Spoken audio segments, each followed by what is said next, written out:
Fresh Art International presents Art Talk, conversations about creativity in the 21st century. I'm Kathy Bird, Fresh Art producer, and today I'm speaking with Ira Kip. She has a Caribbean background, was born and raised in Amsterdam, and is a theater director who now lives in Brooklyn, New York. Ira is writer-director of a short play to premiere in the U.S. in February 2012. Ira, why Baltimore? Well, I've been coming to Baltimore for the past 5 years. I have a close community there. My best friend lives there. I used to teach there. I still am in contact with a lot of my students from Baltimore. So I just spend a lot of time down there. And it kind of feels like my second home. So I've just always had that connection with Baltimore. And I always wanted to write about the city or do something with the city. So that's kind of where it comes from. So what is the theme of the play then? Well, it's interesting because it's on several levels. You have a story about the LGBT community, which is a big community in Baltimore. The interesting thing about the LGBT community in Baltimore is that there's not a lot of research done on the community. So your research, when I was going out there to do my research, I kind of got stuck because there's statistically and on paper, there's not a lot written about the community. And then there's domestic violence, which is a universal theme, I think, but it's something that happens just as often, if not more, in the LGBT community. And then also how the city is socially constructed. I found all of those things interesting to write about, so that is kind of the theme of the play. Not to forget that at the end of the day, it's a love story as well. So the lesbian, gay, bisexual, and transsexual community, those issues in that community, I think, have been surfacing a lot in films of late. Especially, we were just talking about Dee Rees' film Pariah. Exactly. I think it's a great thing that there's conversations now happening about the specific issues that are going on in the LGBT community.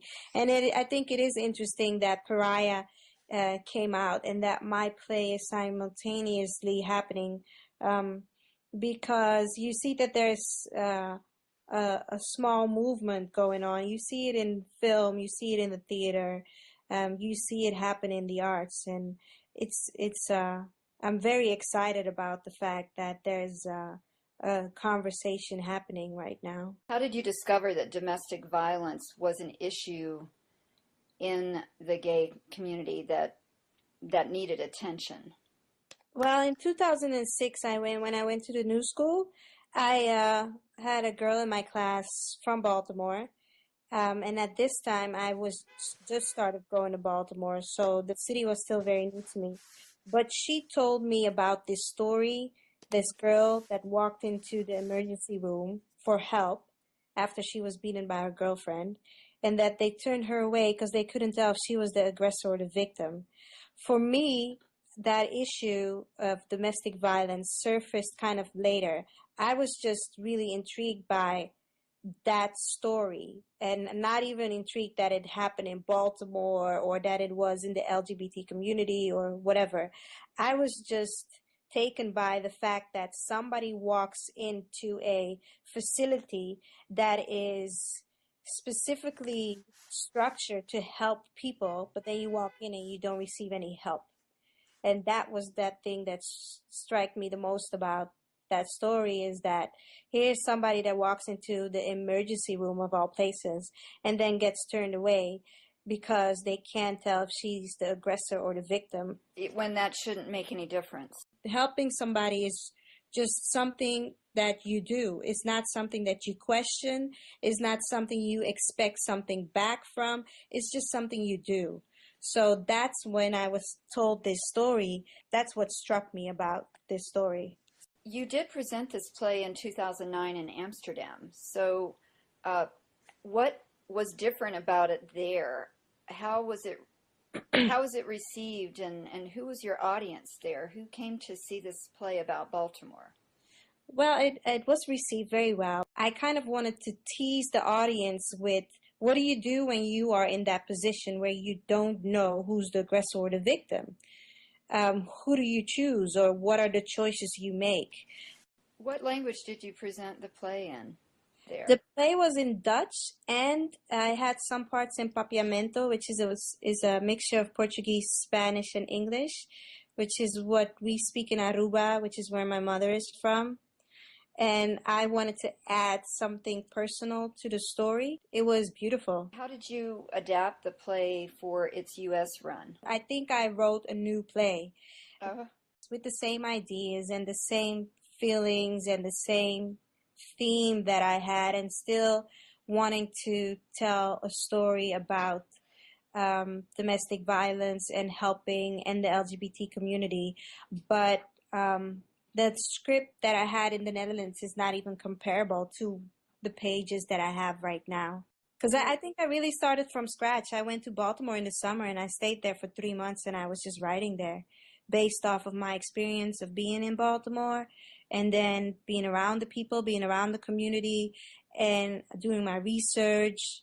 A lot has changed, but the essence of the story hasn't. The essence, and I think because domestic violence is a universal issue. It's not a Baltimore issue. It's not a Black people issue.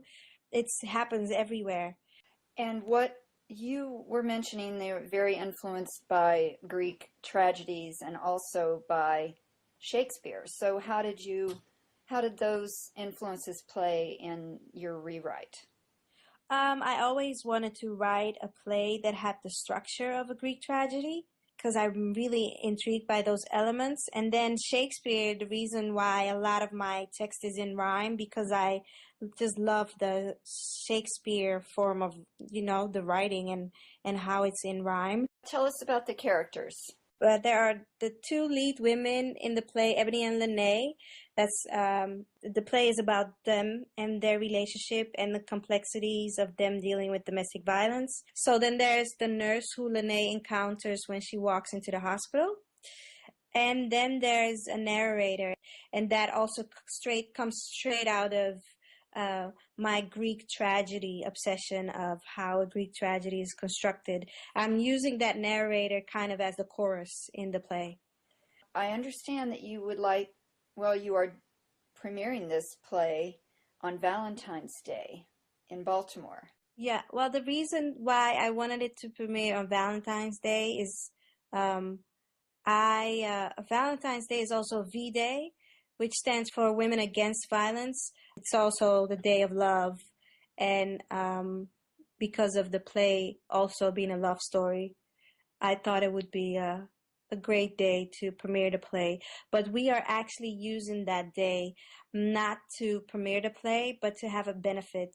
So on the 14th of February, we are having a benefit where we will be raising money for a local charity in Baltimore that focuses on young girls and domestic violence. And then following by that, there will be a short presentation.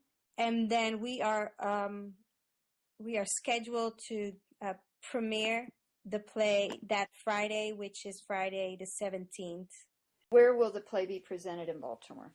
The play will be presented at the LOFTheatre in Baltimore. It's on North Avenue, right off Charles Street. What is important in your work always that I see is that you are not only a writer but an activist. So at this intersection of art and community, what do you hope to achieve beyond presenting the play? I think the end of the play is us opening up the discussion and actually having talkbacks with the audience about this issue. So I look forward to seeing this play and how it evolves, and I hope you'll talk to us again after it opens. Absolutely.